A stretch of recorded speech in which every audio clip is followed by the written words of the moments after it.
Greetings, and welcome back to JT on the Go.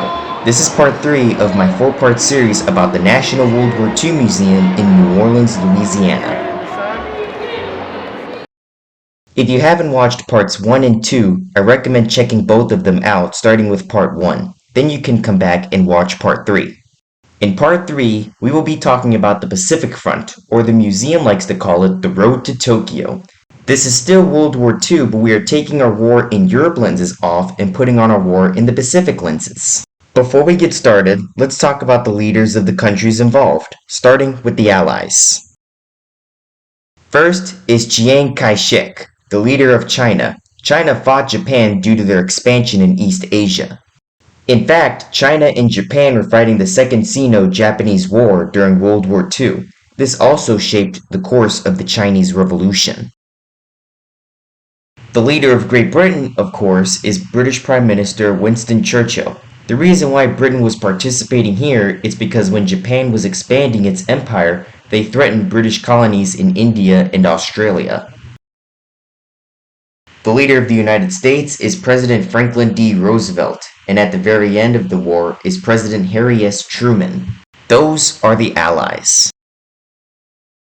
For the Axis, there is only one country, and that is Japan. Their leader is Emperor Hirohito. He was not Japan's dictator during the war. For the Allies, General Douglas MacArthur took command of all Pacific naval forces. On this front, the United States did most of the fighting against Japan.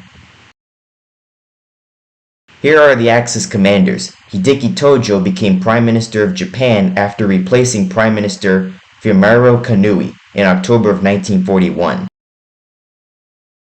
Tojo was a driving force behind Japan's decision to go to war in World War II. He oversaw the attack on Pearl Harbor and the conquest of much of Southeast Asia and the Pacific Islands.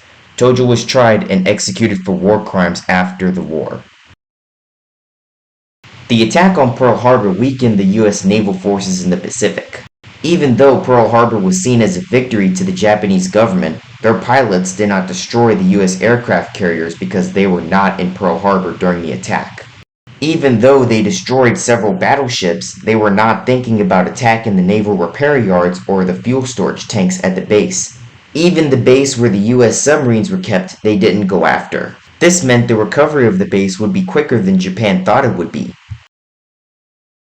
But they took several islands in the Pacific, like Guam, the Wake Islands, and the Philippines. They expanded to the point where they were threatening Australia and India. Japan wanted to control the entire Pacific Ocean. These victories would be proven by their speed, like Adolf Hitler's blitzkrieg tactics, but power would later come back to haunt them. The US had carriers still in service, and they had this clever idea to get as close to Japan's homeland as possible and launch a squadron of B-25 Army bombers to attack Tokyo. Under the command of James Doolittle, the squadron was launched when the fleet was 650 miles east of Japan. They became the first enemy to hit Japan's territory.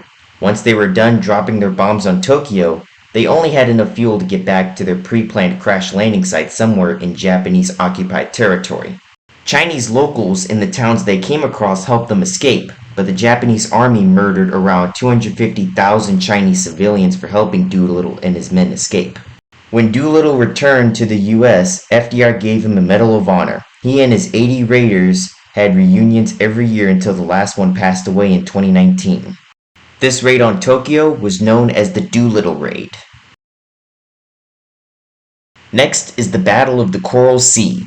The Battle of the Coral Sea is a major battle between Japan, the United States, and Australia. The Allies won the battle. However, this cost the US 2 of their carriers. The USS Lexington was sunk, and the USS Yorktown was damaged and had to be repaired, leaving the US with only the USS Hornet and the USS Enterprise. Let's move on. Next is the Battle of Midway. The Japanese were very concerned that the US was able to bomb Tokyo. They planned to take the US island of Midway, but what they didn't know was the US had something clever up their sleeves. The US Navajo code talkers that referred to Midway as AF cracked the Japanese naval code. Then they sent out a fake code publicly about a water condenser being broken and then Japan retranslated the message about Target AF, and the US determined what AF stood for, Midway. That's how the US Navy was ready for them in the Great Game of Battleship. The USS Yorktown also returned to service just in time for the battle after being repaired. Japan launched an attack on Midway, but the runways were left intact. Then Japan had planes with torpedoes ready in order to deal with the US fleet, but they decided to take them off and put bombs for a second attack. Then a Japanese spy plane found the task force and Japan took the bombs off the planes and put the torpedoes back, and that was a huge waste of time for them, which also left them vulnerable. There were fighters in the air protecting the Japanese carriers Hiryu, Soryu, Akagi, and Kaga. All four carriers were known as the Kilo Butai, which is an important task force in the Japanese Navy. However, for the fighters, they could not stay in the air long enough. Then a large US squadron came in and they knocked out not one, but three carriers, the Kaga, Akagi, and Soryu, leaving the Hiryu as the only one. Then the Japanese launched a squadron to sink the US carriers. They only sank one US carrier. The USS Yorktown has seen its last day. Then the US came back and knocked out the Hiryu. All four carriers that Japan lost were used in the attack on Pearl Harbor, so some US pilots saw this as revenge on Japan because some of them had friends that were killed at Pearl Harbor. In the end, Japan lost one of their advantages of reach in their navy, and they could not recover from it. The reason why carriers are so important is because if they are close enough, then their fighter squadrons can return and not have to ditch themselves because they ran out of fuel. This shows Japan really got their butt kicked in the Battle of Midway, and now the tables have turned. A lot of this stuff we just talked about can be seen in several movies about Midway. The 2019 version is all about the major events that occurred from the attack on Pearl Harbor to the Battle of Midway itself. This movie is historically accurate and I highly recommend watching it. Japan now knows that they can be defeated. In Asia, British and Chinese troops held the line at Burma in harsh jungle terrain. In the Battle of Glendale Canal, US forces fought to hold the island for 6 months. In the end, they prevailed, and the Allies took the first vital step in driving the Japanese back in the Pacific theater. Now the US returned to the Philippines. In 1944, American forces converged on the islands and took back the Philippines. Do you think the islands in the South Pacific are great for vacations? I think so too, and it is very cool to be here. During World War II, I am sure it was a different story. This gateway to paradise was not a place to visit back then. US forces made one brutal landing followed by another on several islands in the South Pacific, costing lives on both sides. But Japan thought the greatest thing to do for any person fighting for their country was to die in action. The closer the US came to the Japanese home island, the more brutal the battles became. Take the Battle of Iwo Jima, for example. When the US took the island, they launched bombers to air raid Japanese cities as shown on this map. The US used several islands they took back as places for bombers to do emergency landings. At this point, Japan is the only Axis country left. Hirohito wanted the Japanese government to find a way to end this war. The Battle of Okinawa was shocking.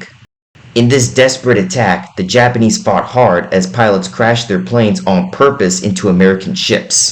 Japan suffered over 100,000 casualties, meaning they were getting so many soldiers killed just to hold off the US forces. The locals of Okinawa also suffered from the nasty fighting. Then the US took the island. In the Yalta Conference, the Soviet Union agreed to declare war on Japan in order to help the US make Japan surrender quickly. But the United States did not want the USSR to join because they did not want both the US and the Soviet Union to occupy Japan. The US also believed that the atomic bomb would force Japan to surrender while preventing a costly land invasion that could cost more US casualties. In the Potsdam Declaration, the US and its allies told Japan to surrender or face unthinkable destruction, but Japan ignored the declaration and the US would have to invade Japan. But to do this, they tested a new weapon that would be more destructive than anything, and that is the atomic bomb. They came in multiple sizes. The first test was conducted in July of 1945 in the deserts of New Mexico. Then Truman gave the go-ahead to drop the bombs in August. Unlike the Japanese attack on Pearl Harbor, a U.S. military base, the United States would drop bombs on Japanese cities. On the morning of August 6th, the first bomb was dropped on Hiroshima, creating a massive mushroom cloud over the city. The reason why Hiroshima was targeted is because it was believed the city served as a major military base for Japan. This has been debated, but Japan refused to surrender. On August 9th, a second bomb was dropped on the city of Nagasaki. Both cities were completely wiped out, and 320,000 civilians were killed in both cities. And if Japan still did not surrender, then the US had a few other bombs ready to go. This was the only time the atomic bomb was used in war, and Japan is the only country in the world to be hit by atomic bombs.